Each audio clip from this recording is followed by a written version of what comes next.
अस्सलाम वालेकुम नाज़रीन, इमरान याकूब खान साहब और ज़फ़र हिलाली साहब के साथ मैं हूं Sameena Pasha. Program view point में आपको खुशामदीद कहती हूं। पाकिस्तान तहरीक इंसाफ के चेयरमैन इमरान खान साहब ने हिकमत अमली को तरतीब दिया है नए सिरे से, और अब उन्होंने इसमें 2-3 शिक़ें शामिल कर ली। उन्होंने सोच लिया कि मुख्तलिफ महाजों से ये जंग लड़ी जाएगी। एक तरफ वो अदालत में नैब तरमीमी ऑर्डिनेंस को लेकर जा रहे हैं, बल्कि कानून जो अब बना है उसको लेकर जा रहे हैं, और उनका ये मानना है कि ये बेसिकली NRO 2 है जो इस हुकूमत ने खुद ही दे दिया है।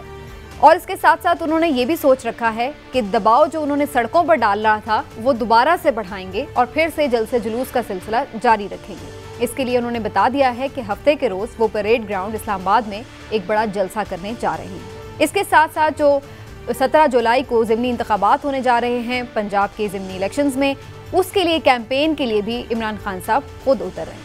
तो उनकी कोशिश है कि हर महाज पर वो लीड करते हुए आगे आएँ और इस हुकूमत पर दबाव बढ़ाएं। लेकिन क्या इस दबाव से मतलूबा मकासद हासिल हो जाएंगे? नैब तरमीमी कानूनी बिल जो ये लेके आए हैं, इसके ऊपर क्या उन्हें मुतवक्की रिलीफ मिल जाएगा अदालत से? क्या वाकई अदालत इसको एंटरटेन करेगी? इसका फ्यूचर क्या होगा? इसके ऊपर भी बात करेंगे। और फिर ये भी बात करेंगे कि आइंदा आने वाले ज़िमनी इलेक्शन भी कितने इंपॉर्टेंट हो सकते हैं इस सारे सिनेरियो में। आप सबको मैं खुशामदीद कहती हूँ। और पहले चलेंगे इमरान साहब।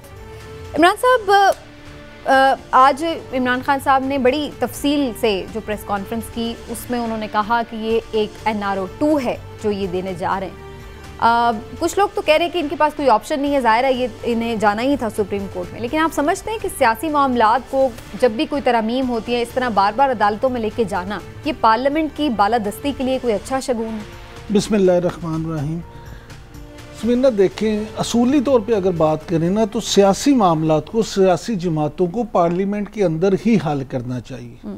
इस तरह से बार बार अदालतों में जाना और इस तरह से करना कोई मुनासिब काम नहीं है। आप खुद एक तरफ आप ये दावा करते हैं, सियासतदानों की बात कर रहा हूँ, कि जी सुप्रीम इदारा है पार्लियामेंट, और दूसरी तरफ आप खुद सुप्रीम इदारे के मामलात को सुप्रीम कोर्ट में लेके जाते हैं। तो ये देखें कितना खुला तजाद है। ये आपको चाहिए कि आप अदालतों को मुश्किल में ना डालें, अपने फैसले आप करें। दूसरी बात यह है कि इमरान खान साहब जो ये फरमा रहे हैं, मैं आपसे अर्ज़ करूं कि ये जो NRO 2 है, तो NRO 2 जो ये अब इन्होंने कहा है, इसके 85% तो वही मामलात हैं जो इन्होंने भी किए थे। यानी वो क्या NRO 1.5 था जो इमरान खान साहब नैब कवानीन में तरमीम करना चाह रहे थे, वो NRO 1.5 था और ये NRO 2 हो गया। देखिए, मामले को समझने की कोशिश करनी चाहिए। हमारे यहाँ इमरान खान साहब की जो ये स्ट्रेटजी है ना कि जी अब वो, जैसे आपने जिक्र किया कि उन्होंने सारे महाजों पे जाना शुरू कर दिया, बड़ी अच्छी बात है, आप जाएं। लेकिन मैं समझता हूँ कि अगर ये NRO 2 जिसको इमरान खान साहब डिक्लेयर कर रहे हैं, अगर ये हुकूमत बनाने में कामयाब हुई है, तो उसके बुनियादी ज़िम्मेदार इमरान खान साहब है। इमरान खान साहब अगर असम्बली से इस्तीफ़ा ना देते, मान लिया कि हुकूमत फिर भी शायद ये पास करवाने में कामयाब हो जाती, कानून साजी करने में कामयाब हो जाती, लेकिन उन्हें मुश्किल तो आती। आपने तो असम्बली से इस्तीफ़े दे के उनको एक खुली छुट्टी दे दी कि जाओ बच्चों, जो करना चाहते हो कर लो, हम तुम्हारे लिए रिकावट ही नहीं बनेंगे। इसका मतलब ये है कि आप NRO 2 के लिए फैसिलिटेटर बन गए। अब आप बात कर रहे हैं, लेकिन इसमें एक बात इससे भी इंटरेस्टिंग है समीना, इस सारे मामले में देखें, जो सुप्रीम कोर्ट में उन्होंने जाने का फैसला किया है, उसमें आपको पता है कि उनके वकील कौन होंगे?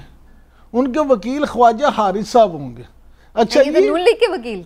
ये जो पनामा केस में मियां नवाज शरीफ के वकील थे, और मुस्लिम लीग नून की क़यादत के साथ ख्वाजा साहब के बड़े दरीना ताल्लुकात है। ये भी बड़ा इंटरेस्टिंग होगा कि ख्वाजा साहब इनकी वकालत कर रहे हैं। अच्छा, वैसे आपकी इस बात से मुझे याद आया कि एतजाज़ एहसन साहब, वैसे हम देखते थे हमेशा पीपल्स पार्टी के रहनुमा थे, तो PMLN के बहुत अगेंस्ट थे, लेकिन कई मुकदमात में वो PMLN को रिप्रेजेंट कर चुके हैं और नवाज शरीफ साहब के मुकदमे भी लड़ चुके हैं। बिल्कुल ऐसे। तो ये बड़ा इंटरेस्टिंग है कि जो प्रोफेशनल लॉयर होता है, वो भले उसके नजरियाती इख्तिलाफ हों सियासी जमातों से, लेकिन वो उसको लड़ता है। तो ये आपने एक अच्छी इंटरेस्टिंग इन्फॉर्मेशन दी है। लेकिन मैं लाली साहब के कॉमेंट की तरफ जाऊँगी। लाली साहब, आपको क्या लग रहा है, क्या वाकई ये NRO 2 है जैसे इमरान खान साहब कह रहे हैं? और इसके अलावा उनके पास क्या चॉइस थी कि अगर वो सुप्रीम कोर्ट जाएं ना जाएं तो फिर क्या करते? क्योंकि यहाँ पर तो वो अगर असेंबली में होते भी तो मेजॉरिटी तो नहीं थी उनके पास इसको रोकने के लिए। तो चोरी जो है वो एक सियासी मामला है, माने चोरी is nothing to do with crime, nothing to do with law, nothing do with right. मैं पूछना ये चाहता हूं कि अगर चोरी पॉलिटिकल है तो फिर शायद ये जो कह रहे हैं सही बात है, मगर आजकल कोई नहीं कहता है कि चोरी एक पॉलिटिकल राइट है या पॉलिटिकल रॉन्ग है। चोरी एक लीगल रॉन्ग है, और उसको जब चोरी को कंडोन करते हैं और पार्लियामेंट, आपका पार्लियामेंट जानबूझ के, इसलिए कि चोर कौन है उसको कंडोन करते हैं। आपको एक मिसाल दे दूं, मेरे पास 7 मिसाल है मगर एक दे दूं। सेक्शन 14 नैब का कहता है कि जब किसी के पास ऐसा एहसास हो, एसेट हो जिसका कोई एक्सप्लेनेशन नहीं है, तो उसको पूछा जा सकता है कि ये आपने कैसे हासिल किया, आप अपना मनी ट्रेल दें। उन्होंने कहा है ये पार्लियामेंट, इसलिए ये पार्लियामेंट को जाना फजूल है। इस पार्लियामेंट के अंदर तो वो लोग बैठे हुए हैं जो चोरी को पार्डन करना चाहते हैं। उन्होंने कहा कि अगर आपके पास एक एसेट ऐसा है जिसका कोई एक्सप्लेनेशन नहीं है, नो प्रॉब्लम, आप रख ले बेशक, मगर तो white collar crime, white collar crime में तो क्या, देखिए एक छोटी सी केस है, ये एक्सीडेंट ऑफ हिस्ट्री है कि मैं खुद इन्वॉल्व था एक ये एवनफील्ड केस में। कैसे? मुझे भेजा गया था कि पता करो, और मैं आपको लिख के दे सकता हूं कि वो मुल्क जिधर मुझे भेजा गया उसका सदर जो था, उसके सदर के बारे में एविडेंस था कि शायद उसने भी कुछ गड़बड़ की है। वो कॉन्ट्रैक्ट जो उसके मुल्क का था, जिसका मुल्क का कंपनी को, पाकिस्तान को मिला था, जिससे किकबैक हुआ था इन लोगों को, हमारे लोगों को, तो आप समझते हैं कि हमारे लोग जब इन्वेस्टिगेट करेंगे, हम एक्सेस कर सकते हैं उस मुल्क के सदर को, उसको हम पूछ सकते हैं।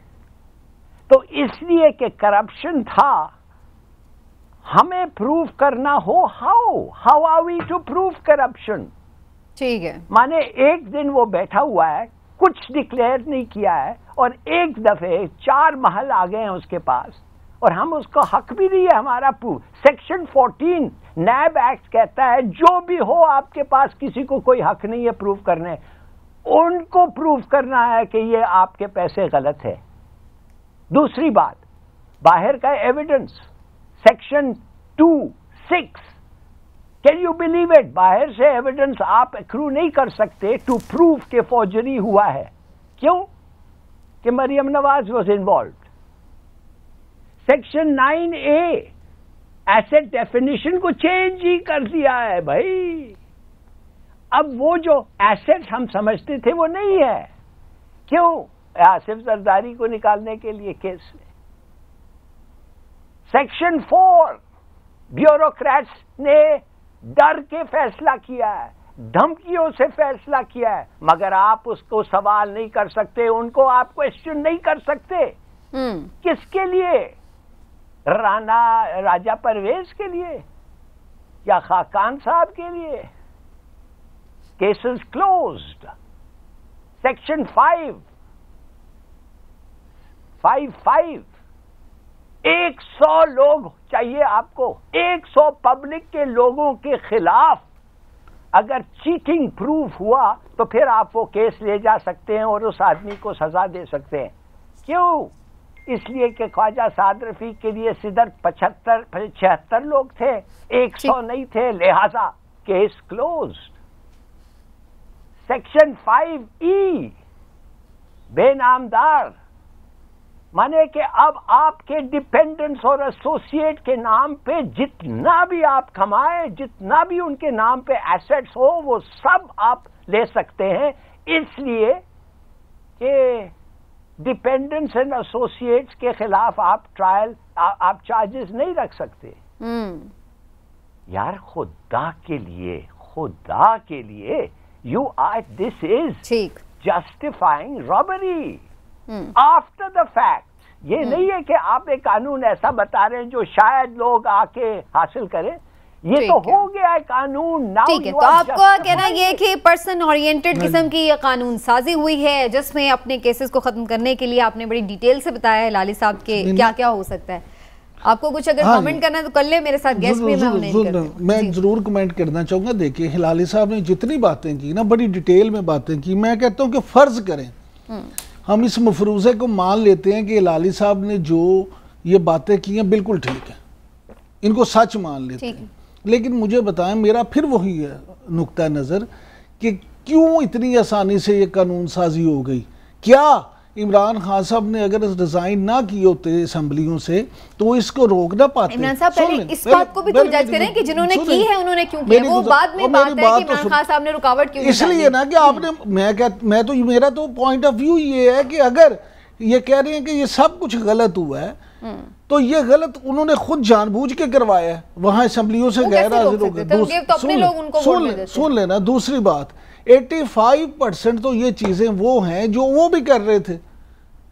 मामला सिर्फ इतना है, मैं हिलाली साहब गुजारिश ये है कि मैं सिर्फ ये बात कह रहा हूँ कि इमरान खान साहब ने 4 साल तो हुकूमत की ना, 3.25 साल। ये ख्वाजा साद रफीक हो, वो राजा परवेज अशरफ के साथ क्यों नहीं वो करवा सके? जब ये कवानीन वो थे वो तो सजा किसी को नहीं दिलवा सके।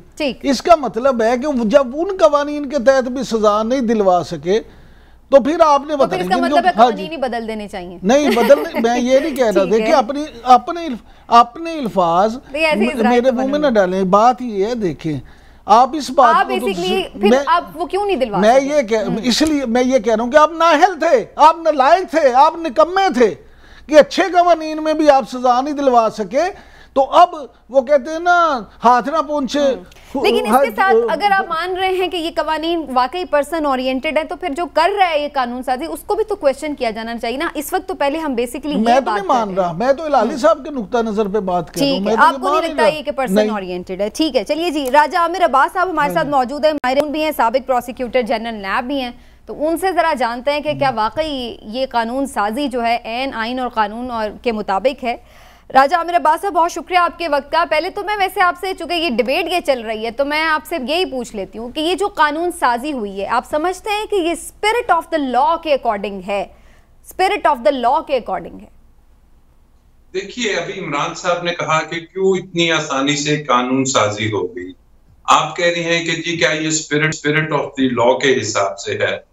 इसको जरा सा हम एक और तनाजुर में देखें तो ये उसी तनाजुर की एक घड़ी है जिसको हम कह रहे थे कि जी कॉन्स्पिरेसी, बल्कि एक ग्रैंड कॉन्स्पिरेसी हुई इस मुल्क में और इतनी ही आसानी से असेंबली में वोट ऑफ नो कॉन्फिडेंस आ गया, इतनी ही आसानी से इस मुल्क में इकोनॉमिक डिस्टेबिलिटी हो गई, इतनी ही आसानी से पॉलिटिकल डिस्टेबलाइजेशन हो गई, इतनी ही आसानी से हमें कॉन्स्टिट्यूशनल डेडलॉक्स नजर आ रहे हैं और ये उसी का हिस्सा है। आप छोड़ दीजिए 1 मिनट के लिए कि राजा परवेज अशरफ या किसी को फायदा मिलेगा। इस कानून साजी का जो नुकसान हुआ वो ये हुआ कि किसी भी मुआशरे में जब आप अकाउंटेबिलिटी या करप्शन को रोकने वाले इंस्ट्रूमेंट को या उस अदारे को खत्म कर दें, माफियाज को, कार्टेल्स को आप एक ओपन लाइसेंस दे दें, तो उससे ज्यादा इंस्टेबिलिटी उस मुआशरे में कोई और चीज नहीं फैला पाएगी। तो ये इसको लार्जर स्कोप में देखिए कि ये जो नुकसान हो रहा है या जो खिलवाड़ हुआ वो इस मुल्क के साथ हो रहा है कि जनाब एक तरफ आप कहते हैं कि जी इस मुल्क को करप्शन के नासूर ने तबाह किया, इस मुल्क में अरबों रुपए की डेली करप्शन होती है और उस करप्शन को रोकने का जो टूल था या जो कानून था उसको आपने ये कर दिया कि जनाब इसको इतना वीक कीजिए। एक तो हमें आप जो हमारे केसेस हैं या जो हमारी लूटेड एंड प्लंडर्ड प्रॉपर्टीज हैं उनको आप छोड़ देंगे, केसेस खत्म कर देंगे और फिर इसका नतीजा ये हुआ कि फ्यूचर का भी लाइसेंस दे दिया कि अगर कोई मुस्तकबिल में करप्शन होती है उसमें बहुत सी चीजें हैं, तो आप उनको किसी भी अंदाज में पकड़ नहीं सकेंगे। तो इससे जो आपका इंटरनेशनल, आप उसमें जो करप्शन के एक इंडेक्स थी, उसमें अगर 120वें नंबर पे थे, तो आई एम श्योर कि अब आप 140वें नंबर पे आएंगे। और फैटिफ जो आपको मनी लॉन्ड्रिंग की बात करता है, बात ये करता है कि जनाब हम आके ग्राउंड चेक करेंगे। जब वो आके ग्राउंड चेक करेंगे तो देखेंगे कि 60% लेकिन राजा आमिर अब्बास साहब, आप ये तो कह रहे हैं कि ये वीक कर दिया लॉ को, लेकिन इमरान साहब का सवाल भी तो अपनी जगह वैलिड है ना, कि जब आप सही भी समझ रहे थे लॉ को, तो उसके अकॉर्डिंग भी कौन सा आपने सजाएं दिलवा दी, कौन सा कोई कंक्लूजन पर पहुंचे केसेस, तो उस वक्त भी तो फिर नैब वीक ही था जो वो नहीं सजा दे सका। बिल्कुल दुरुस्त कह रहे हैं, और ये फेलियर इमरान खान ने माना भी। और इसकी वजूहात को अगर हम देखते हैं तो ये जो नैब का अदारा है, इसके इंसेप्शन से लेके कवानीन बहुत अच्छे होंगे, लेकिन अगर आप कवानीन को एक साइड पे रखिए, इसको रीस्ट्रक्चर करना था इमरान खान को, इसमें से पॉलिटिकल अपॉइंटीज को निकालना था इमरान खान ने। लेकिन आपके इल्म में है कि दुनिया में जहां भी कार्टेल्स और माफिया के खिलाफ जंग लड़ी जाती है, तो वो जंग एक प्लेटफॉर्म पे नहीं होती, उसके साथ अदालतें भी आपको चाहिए होती हैं, उसके साथ अदारे भी चाहिए होते हैं, और उसके साथ आपको ये इल्म होना चाहिए कि इस अदारे को कंट्रोल कौन कर रहा था। अनफॉर्चुनेटली जब इमरान खान साहब कहते हैं कि इलेक्शन कमीशन को तो एस्टैब्लिशमेंट ने लगा दिया, अब नैब को पता नहीं कौन कंट्रोल कर रहा था, तो ये वो चीजें हैं कि जो वीक एक इनके लिए वीकनेस साबित हुई, जिसे ये ठीक नहीं कर सके। ऑल्दो पॉलिटिकली इमरान खान को बहुत नुकसान हुआ, क्योंकि अकाउंटेबिलिटी उसका सबसे बड़ा नारा उनका सारा खराब हो गया। बिल्कुल ठीक है। हिलाली साहब कुछ क्वेश्चन करना चाह रहे हैं, राजा साहब मुझे जरा उनका भी क्वेश्चन ले लीजिए। जी हिलाली साहब। जी, इसका ये मतलब नहीं है राजा साहब बिल्कुल सही कह रहे हैं। जी जी हिलाली साहब सही कह रहे हैं, मगर राजा साहब एक्चुअली स्कर्टिंग द इश्यू। राजा साहब खुदा के लिए मुझे बताएं, कौन सा एक एक्ट कभी भी आपके एक्सपीरियंस में कौन सा एक्ट है कि जब वो चोर उसके मुताबिक पकड़े गए हैं, सही है, बिल्कुल ठीक, उनको आप वो एक्ट को आप चेंज कर रहे हैं कि उनका crime is no longer a crime. माने जो सिविलियंस इन्वॉल्व थे ऐसे क्राइम में, अब उनको एक्सक्लूड किया जा रहा है from all corruption. In other words, आपका फ्रंट मैन, आपका एजेंट्स, दूसरे लोगों ने जो आपके साथ चोरी की थी, बेनिफिट लिया था, उनको आप सेक्शन 511 को अमेंड करके निकाल दिया है। मैं जानना चाहता हूं कि खास तौर ये ख्वाजा साद रफीक का जो 76 लोग का लॉस हुआ है, जो उन्होंने किया है, जो भी गॉट योर पॉइंट लाली साहब। राजा साहब वो बेसिकली कह रहे हैं पर्सन ओरिएंटेड किस्म की चाहिए लॉ मेकिंग हुई है। क्या है ये?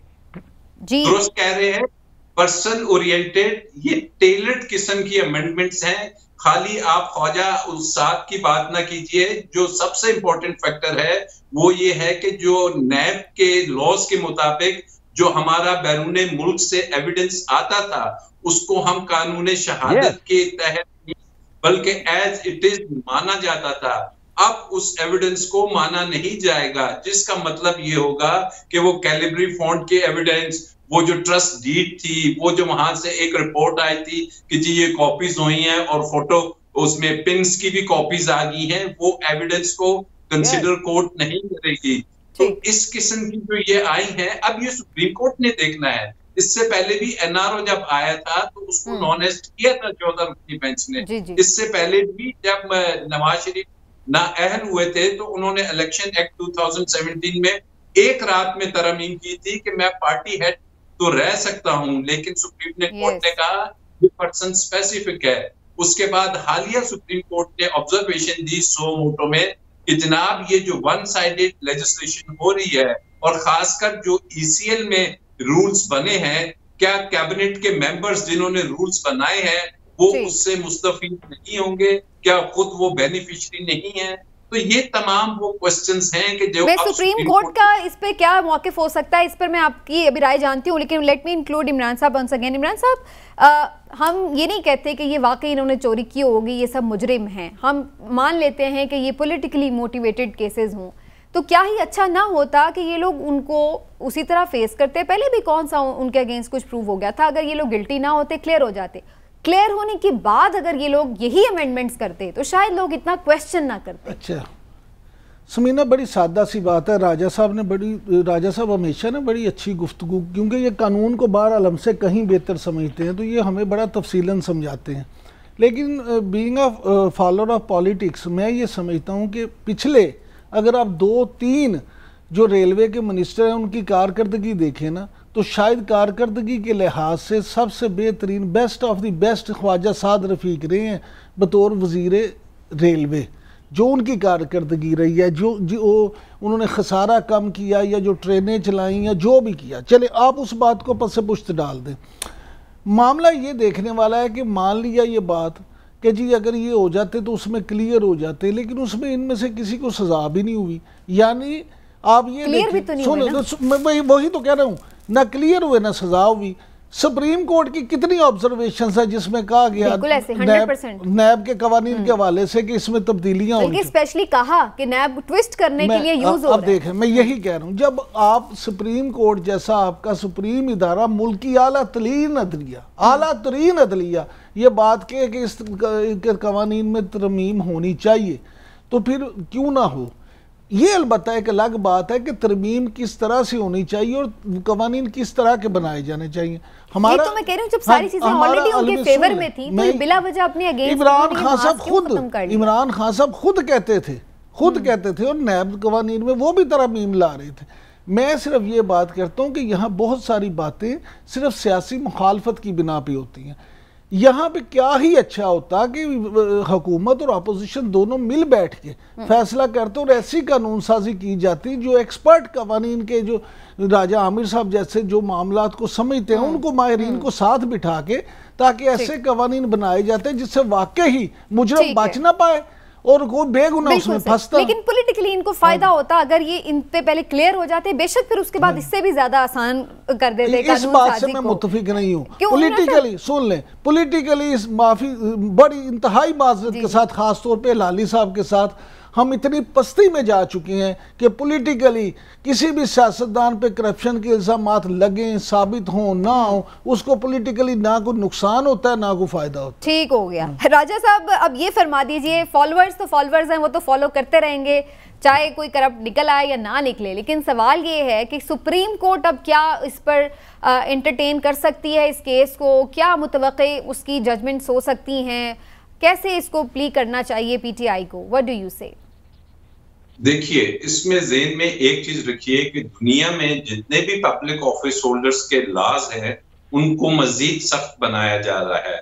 आप अगर यूके में देखते हैं तो वहां पे नेशनल क्राइम एक्ट है 2017 का, फिर उसके बाद अनडिक्लेयर्ड वेल्थ ऑर्डर आया 2020 में, और ये तमाम पब्लिक ऑफिस होल्डर्स के लिए हैं, जिसमें उन्होंने कहा क्योंकि आप हमारे वोट से आते हैं, चूंकि आप हमारे जो पैसा होता है पब्लिक एक्सचेकर का उसके मुहाफिज होते हैं, तो आपके ऊपर बड़ी स्ट्रिक्ट लायबिलिटी है कि आपने जवाब देना है कि आपके जो एसेट्स हैं ये कहां से ग्रो करते हैं। हालिया आपने देखा होगा यूक्रेन की खातून थी, वो हैरिट्स में शॉपिंग कर रही थी और उनको वहां पकड़ा गया और उन्होंने कहा कि आप बताइए, आप पब्लिक ऑफिस होल्डर की वाइफ हैं, ये पैसा कहां से आया? नहीं बता पाई। पैसा जब मलिक रियाज को नेशनल क्राइम एजेंसी पकड़ती है, उसने कोई वहां पे बैरियर टाउन नहीं बनाया था, लेकिन उसने कहा कि चूंकि आप अपने पैसे का एक वाज़ेह ट्रेल और उसकी सोर्स नहीं बता सके तो आपको हम ये पैसा जब्त करते हैं। और सुप्रीम कोर्ट ने ये देखना है कि आर्टिकल 2A जो कि कहता है कि पाकिस्तान में हाकमियत अल्लाह के बाद उसके बंदों की होगी, और उसमें आइडियोलॉजी ऑफ पाकिस्तान उसमें वो है कि इस्लाम उसका चैप्टर उसके साथ कनेक्टेड होगा, और इस्लाम में बड़ा क्लियरली दिया है कि आप जो हाकिम है उससे सवाल कर सकते हैं, उससे पूछ सकते हैं कि बताओ तुम्हारे पास ये चीजें कहाँ से आई। और अगर आपसे वो वोट लेके आता है तो आपका हक है कि उसकी अकाउंटेबिलिटी को आप करवाइए, और अकाउंटेबिलिटी को रोका नहीं जा सकता। सुप्रीम कोर्ट के पास वास्ट कैनवस है जिसपे वो इस केस को देख सकती है, और पीटीआई की तरफ से जो ख्वाजा हारिस ने फाइल की है, इट्स अ मार्वलस पिटीशन, और उसमें बड़ी अच्छे उन्होंने ग्राउंड्स लिए हैं। राइट राजा आमिर अब्बास साहब, बहुत बहुत शुक्रिया आपके वक्त का, आपने अपनी एक्सपर्ट ओपिनियन हमें दी। नाजरीन, एक छोटा सा ब्रेक लेते हैं, प्रोग्राम में वक्त हो गया ब्रेक का। ब्रेक से वापस आएंगे, मजीद भी कुछ पॉलिटिकल सिनेरियो पे भी बात करेंगे, कुछ कराची के ज़िमनी इलेक्शन की भी बात करेंगे, और आप हमारे साथ रहिएगा। छोटे से ब्रेक के बाद हम वापस आ रहे हैं।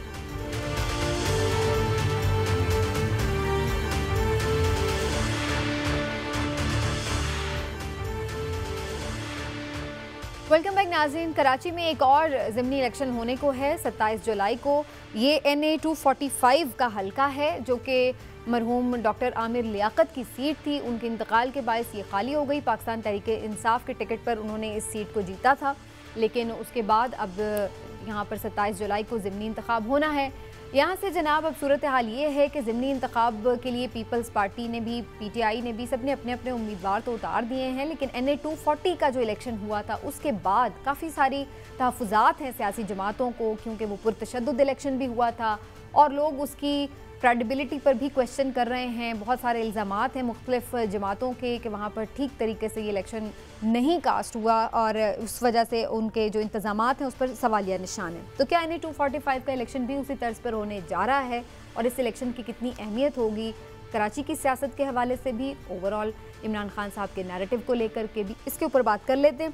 पहले मैं आऊँगी हिलाली साहब की तरफ। हिलाली साहब, NA 240 का इलेक्शन आपको अभी याद होगा कुछ देर पहले ही हुआ है, और उसमें तहरीक लबैक ने काफ़ी टफ टाइम दिया MQM की को, और उसके बाद फिर MQM 65 वोट से ये जीत गई थी। लेकिन बहुत क्वेश्चन थे कि बड़ा कम टर्न आउट था और कुछ वहाँ पे पुरतशद्दुद वाक़यात भी हुए।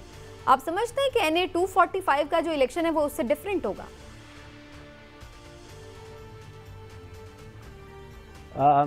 समीना, इस टॉपिक पे आने के पहले मैं एक वेरी शॉर्ट कमेंट ये कह दूं प्रीवियस सब्जेक्ट पे नैब का, कि खुदा ना करे कि ज़्यादा लोगों ने सुना होगा हमारे दोस्त इमरान याकूब का स्टेटमेंट कि अगर कोई करप्ट हो इस मुल्क में, और ख़ासतर सियासतदान, कोई फ़र्क नहीं पड़ता, उसकी पॉपुलैरिटी पे कोई इम्पैक्ट नहीं होता, उसको कुछ नहीं होता, और वो सर्टनली वो जेल नहीं जाता। मेरे ख्याल में अगर ये फाटफ के लोग ये सुन लें तो ये ग्रे लिस्ट से हमें ब्लैक लिस्ट पे डाल देंगे, मगर फिर यही कहना पड़ेगा उनको कि एक्चुअली ये गलत है। Now to come back to your question. अब उनको रिस्पॉन्ड तो करने दें। हिलाली साहब, आपने मेरी पूरी बात नहीं सुनी, आप अपनी मर्जी का सिर्फ उसमें से ना वो चुन लेते हैं फिक्रा। मैंने कहा कि हम इखलाकी तौर पे इतनी पस्ती में जा चुके हैं कि हम कोई भी उम्मीदवार सिलेक्ट करते वक्त इस बात का ख्याल नहीं करते कि उस पे करप्शन के इल्ज़ामात हैं, वो शरीफ आदमी है। और आप तो खुद हमेशा ये कहते हैं कि एक क्रिमिनल इंटरप्राइजेस बन चुका है ये। तो जब आप ये बात करते हैं तो मैंने तो एक तरह से आपकी उसी बात को सेकंड किया है कि यहाँ पे ये पस्ती इतनी है अखलाकी कि करप्शन से उस तरह से ये लोग, ये वाले लोग मुतासिर नहीं होते। वो शायद अपने लिए इसको, और फॉलोअर भी इतनी अंधी तकलीफ वो करते हैं फॉलोइंग कि वो उनके लिए इतना मैटर ही नहीं कर रहा होता कि क्या चीजें निकल आई। बहरहाल वो एक अलग सब्जेक्ट। जी लाल साहब, अब 245 के इलेक्शन पर आ जाए। जी 245 का जो इलेक्शन था उस पे तो हमने कुछ ऐसी चीजें देखी थी कि आपको याद होगा कि वो तो TLP के सपोर्टर्स तो बिल्कुल नेकेड वेपन्स लेके लीडर के पीछे फिर रहे थे। माने उनके हाथ में पिस्तौल और बंदूक तो हम देख सकते थे। तो उस वक्त रेंजर्स और पुलिस और पता नहीं फौज थी कि नहीं, वो किधर थे? उन्होंने उनको रोका तो नहीं। गोली भी चली और एक आदमी मारे भी गया। कौन मारा किसको अभी तक वो भी नहीं पता चला। मुझे तो खैर अभी तक नहीं, शायद आप जानती हो।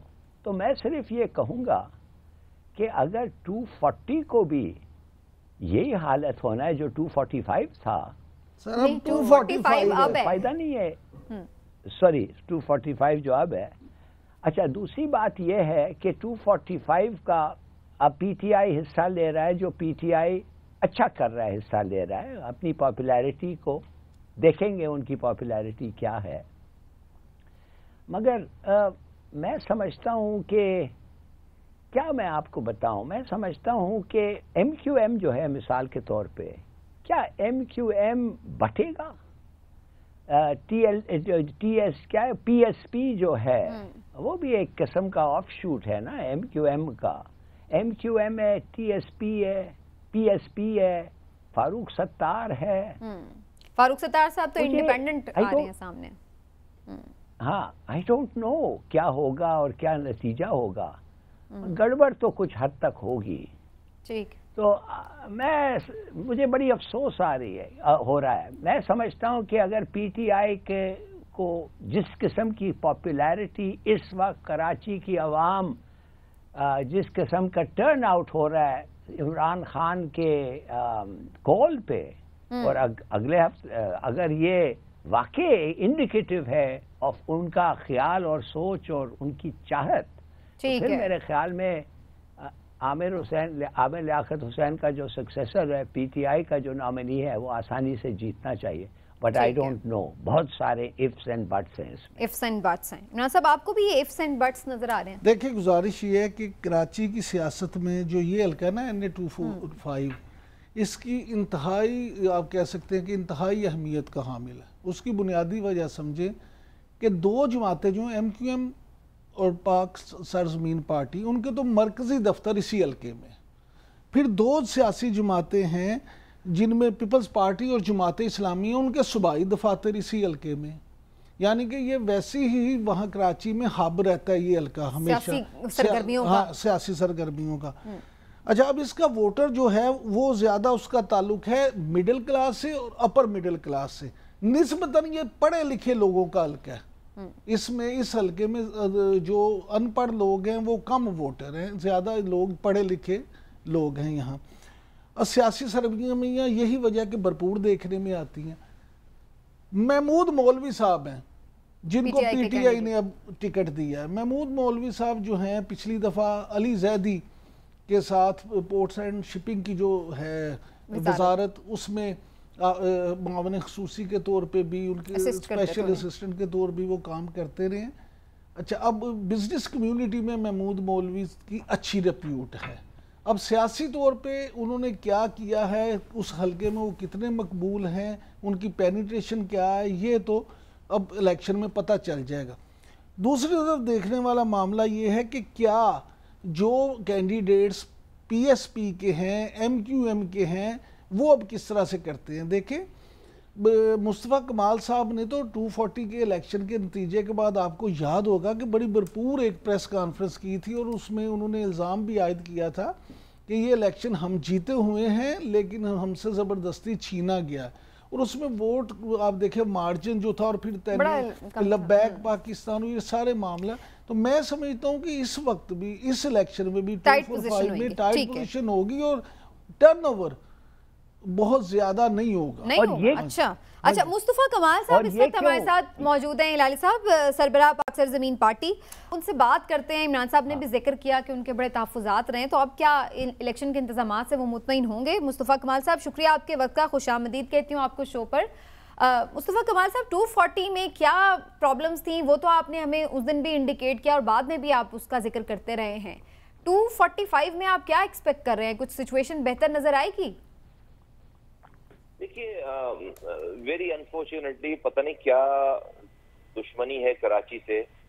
मुझे बुरी लगती है बात कहते हुए, लेकिन मैं मजबूरन ये बात कह रहा हूँ कि भाई ये जो लोग इलेक्शन कमीशन के कराची के बाई इलेक्शन की डेट निकालते हैं, इनको इनके कैलेंडर में क्या संडे नहीं है? क्या संडे छुट्टी का दिन नहीं है क्या? NA-249 का इलेक्शन था, वो भी वीकडेज पे था। मजदूरों का इलाका है, गरीबों का इलाका है। और भाई जब आप कैलेंडर लेकर बैठ रहे हो, इलेक्शन की डेट निकाल रहे हो, तो जरूरी है कि पीर मंगल बुध जुमेरात निकालो। अबे भाई इतवार का दिन दे दो ना। NA-240 का इलेक्शन हुआ, वो भी जुमेरात के दिन। सारे लोग वहां पर काम पे जाते हैं सारा इंसान वहां पर काम पे जाता है। आपके बाई इलेक्शन के लिए कौन घर पर रुकेगा? इवन कि अब ये 245 की डेट आई है, अब ये भी बुध के दिन का इलेक्शन है। तो मेरी तो समझ से बाहर है कि भाई क्या ये तो फिर इसका मतलब है कि कोई बहुत पहले से ही डेट निकालने में ये प्लानिंग कर रहा है, उसको पहले से ही अपने रिजल्ट चाहिए। वो उसको पता है कि अगर जो है वो यहाँ पर हाई टर्नआउट हो जाएगा तो वो मैनेज नहीं कर पाएगा, तो लो टर्नआउट होगा तो उसको मैनेज करना बहुत आसान है, उसमें इंजीनियरिंग करना बहुत आसान है। मैं इस वाली मैं आपको बिल्कुल, मैं कोई तकरीर नहीं कर रहा, लेकिन मैं आपको 2 साल से 3 सालों से ये बाई इलेक्शन की बात कर, हम अपील कर करके थक जाते हैं, लेकिन हमारे कराची में डेट चेंज नहीं की जाती। नंबर 1। नंबर 2 ये कि भाई ये उससे पहले आपने 240 का सवाल किया, उससे 3 दिन पहले 24 जुलाई को सिंध में, कराची, हैदराबाद में लोकल गवर्नमेंट के इलेक्शन है। बेसिकली सारा कुछ जो है वो सारा जो कुछ भी तैयारी है इलेक्शन कमीशन की और चीजों की, वो तो लोकल गवर्नमेंट के इलेक्शन से जो है वो पता चल जाएगी सारी बात। अब तक का तजुर्बा तो ये है कि ये इलेक्शन कमीशन, जो सूबाई इलेक्शन कमीशन है, ये तो बिल्कुल ऐसा लगता है कि सूबाई हुकूमत की जो है वो बगल बच्चा तंजीम बनी हुई है। ये FIR कटवा रही है, ये ROs इनके डब्बे लेकर आ रहे हैं, भागते हुए पकड़े गए। हमने 8 बंदों को, इनके ROs को पकड़कर जो है वो पुलिस के हवाले किया है, डब्बे लेकर जाते हुए, बैलेट पेपर चुराते हुए और चीजें करते हुए। मजे की बात है कि इलेक्शन के बाद वही ROs जो है वो जो PROs जो हैं, प्रिजाइडिंग ऑफिसर, वही हमारी FIR कटवा रहे हैं, झूठी FIR कटवा रहे हैं। तो मुझे इस इलेक्शन कमीशन के ऊपर कोई एतबार नहीं है। अच्छा मुस्तफा भाई, बात बताइएगा कि अली ज़ैदी साहब ने इस हवाले से, जो आपने अभी बल्दियाती इलेक्शंस की बात की, इस बात का खदशा जाहिर किया कि ये खून इलेक्शन हो सकते हैं, तो आप क्या समझते हैं कि ऐसा है वाकई कोई चांस? नहीं, अगर हुकूमत वक्त और रियासत खून करवाना चाहेगी तो खूनी इलेक्शन हो सकते हैं। मसले इमरान साहब, मैं आपको मिसाल दूं NA-240 की। NA-240 में किसी भी पोलिंग स्टेशन के अंदर तो क्या, बाहर गेट पे भी रेंजर्स नहीं थी, ठीक है, बाहर गेट पे भी, उस गली में भी रेंजर्स नहीं थी, उसके दूर दूर तक रेंजर्स नहीं थी। अब एक पोलिंग स्टेशन है, उसको आपने इंतहाई मोस्ट सेंसिटिव पोलिंग स्टेशन अपने पेपरों में डिक्लेयर किया हुआ है, और वहां आप अपने किसी भी साथी भाइयों से पूछें, जब वो जाएंगे तो आपको पता चलेगा कि मोस्ट सेंसिटिव पोलिंग स्टेशन पे एक पुलिस वाला फ्रंट गेट पे और एक पुलिस वाला जो है वो पिछली गेट पे। तो इसका मतलब है कि आपने यहां पर खून रेजी करने को अलाउ कर दिया ना। अच्छा, अब डेफिनेटली कहीं तो रियासत में बैठकर ये फैसला कोई कर रहा होगा ना कि भाई रेंजर्स को पोलिंग स्टेशनों पे जाना नहीं है। डेफिनेटली ये रेंजर्स के डिपार्टमेंट ने तो नहीं ये फैसला किया होगा, ये तो उससे बड़े कहीं पर फैसले हो रहे होंगे ना, कि जहां पर ये फैसला हुआ होगा कि भाई रेंजर्स नहीं जाएगी। अब वो कौन लोग हैं, कौन फैसला कर रहे हैं? तो जो आप बात कर रहे हैं खूनी इलेक्शन की, बिल्कुल हो जाएगा खूनी इलेक्शन, अगर आप जो है वो डिप्लॉयमेंट नहीं रखेंगे, अगर आप पुलिस वाले एक खड़े कर देंगे, तो फिर तो आपने चोर को कहा कि चोरी कर लो और चौकीदार को कहा कि छुट्टी कर लो, तो ये वही होगा। हिलाली साहब भी कोई क्वेश्चन करना चाह रहे हैं शायद मुस्तफा कमाल साहब। जी हिलाली साहब। जी हाँ, मैं इनसे एग्री करता हूँ। मैं ये पूछना चाहता हूँ कि अनाउंसमेंट आ गया है कि फौज जो है वो पोलिंग स्टेशंस के अंदर नहीं जाएगी। अरे भाई, आपका काम है, माने कि आप लॉ एंड ऑर्डर है ना, फौज, रेंजर्स, जो भी, तो अगर जिधर वो आपको जाने की जरूरत पड़ती है आपको जाना चाहिए, नहीं जाए polling station if it's not necessary. क्यों आप अनाउंस कर रहे हैं? क्या इसलिए? मेरा ख्याल है वो मतलब यही है कि जो रेगुलर सिचुएशन होगी उसमें वो अंदर नहीं होंगे, वरना फिर लोग उनको भी इन्वॉल्व कर लेते ना। नहीं, कोई रेगुलर नहीं। या अनाउंसमेंट की क्या जरूरत है भाई? अंडरस्टूड होना चाहिए, ठीक है। अच्छा मुस्तफा कमाल साहब, ये बात सही है, फारूक सत्तार साहब को आपने भी पार्टी टिकट ऑफर किया था इस इलेक्शन के लिए, वो इंडिपेंडेंट लड़ रहे हैं, आपका कैंडिडेट कौन है?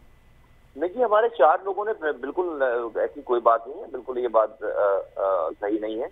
अच्छा। ऐसी कोई हमारी तो कोई फारूक सत्तार से कोई कम्युनिकेशन ही नहीं है। अच्छा। हम तो अभी उनकी वालदा की डेथ पे गए थे, उनके जनाजे में, उनकी वालदा के जनाजे में, और वहाँ सिर्फ जो ताज़ियत की और वहाँ से कोई सियासी गुफ्तगू बात नहीं हुई है। और नहीं, हमारे 4 कैंडिडेट्स हैं जिन्होंने जमा, 4 हमारे नुमाइंदे जिन्होंने फॉर्म जमा करा, उसमें एक कोई कैंडिडेट होगा, और हम भरपूर हिस्सा लेने जा रहे हैं NA-245 में भी और लोकल गवर्नमेंट में भी। अच्छा मुस्तफा साहब, ये फरमाइएगा कि आप कराची के नाज़िम भी रहे हैं, फिर अब पीएसपी के माशाल्लाह से सरबराह भी हैं, तो कराची की जो हालत है इस वक्त, उसे अब दुनिया में जो गैर तसल्ली बख्श मेयार ज़िंदगी है उसके मुताबिक दुनिया का 5वां जो है ना नाकाबिले रहाइश जो शहर करार दिया गया है। तो ये जो सारे मामलात हैं, आप क्या समझते हैं कि सियासी जमातों का भी रोल जो है उसमें समझते नहीं कि वो फेल हो गए हैं कोई भी यहाँ डिलीवर करने में, और कराची को तबाही की तरफ ये धकेल रहे हैं? देखें, एक दिन के लिए भी कराची में या किसी भी जगह में पाकिस्तान के कोई ऐसा तो नहीं रहा कि वहां पर नुमाइंदगी नहीं रही हो। वजीर मौजूद है, वजीर आला मौजूद है, एमपीएम मौजूद है, अब से पहले लोकल गवर्नमेंट का मेयर और काउंसलर मौजूद थे। इंसान मौजूद हैं, किरदार वाले लोग नहीं हैं। अब डेफिनेटली जब आप सुबह से लेकर रात तक आपकी कोशिश होगी कि आपने कितना हराम कमाकर घर में लेकर जाना है, तो फिर शहरों का यही पोजीशन होगी।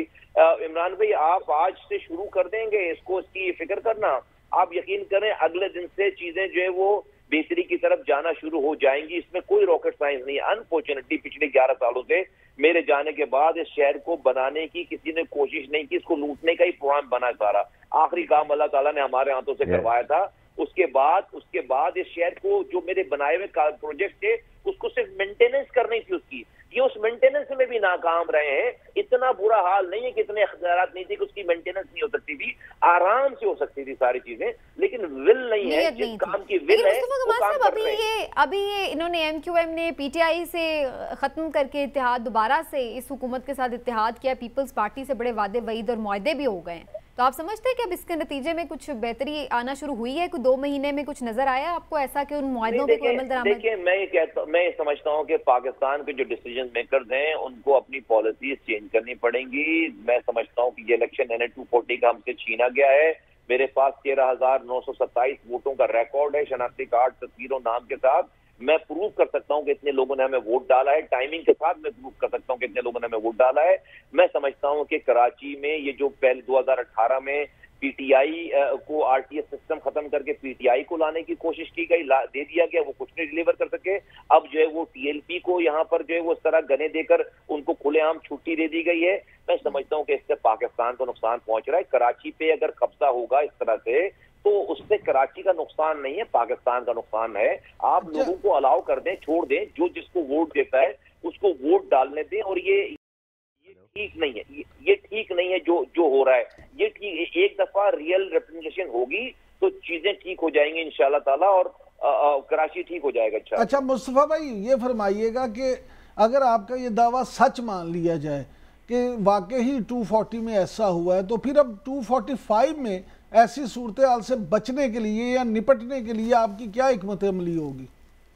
वेल डेफिनेटली जो वो हम रियासत से सवाल कर रहे हैं कि भाई आप क्या साबित कर रहे हैं इस शहर में कि क्या हथियारों के बगैर इलेक्शन नहीं लड़ा जा सकता? कि मैं अपने नियत के लोगों, मेरा एक साथी शहीद हो गया, मेरे 4 लोगों को गोलियां लग गई सीनों पे, कांधों से जो है वो टखनों से निकल गई, मुझे गोली लग गई है। और उसके बाद पुलिस ने हमारे ही लोगों को गिरफ्तार करके उन पे दहशतगर्दी के मुकदमे बना दिए। हमारे पास आज तक जाए वारदात पर कोई पुलिस वाला आज तक पूछने नहीं आया, उससे हम ही मर रहे हैं और हमारी FIR काट रहे हैं। ये सब कुछ बहुत बड़े बड़े सवालात हैं। हम बड़ी मुश्किल से हमने शहर को इस डगर पे लेकर आए हैं, वरना इस शहर में असले की भरमार थी।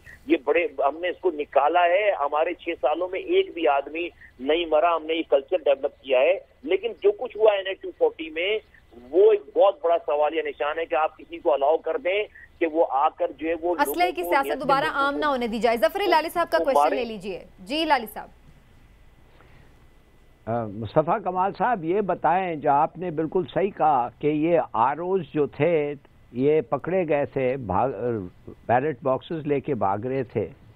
मैं आपसे पूछना चाहता हूँ, क्या आप एक मिनट के लिए समझते हैं कि ये जो इलेक्शन होने वाला है, जनरल इलेक्शन, जब भी वो हो, इतना कंट्रोवर्शियल इलेक्शन होगा और इतनी एक्रेमनी है, इतना ये है, दुश्मनी है पार्टीज के दरमियान, आप समझते हैं एक मिनट के लिए भी कि ये इलेक्शन फेयर हो सकता है?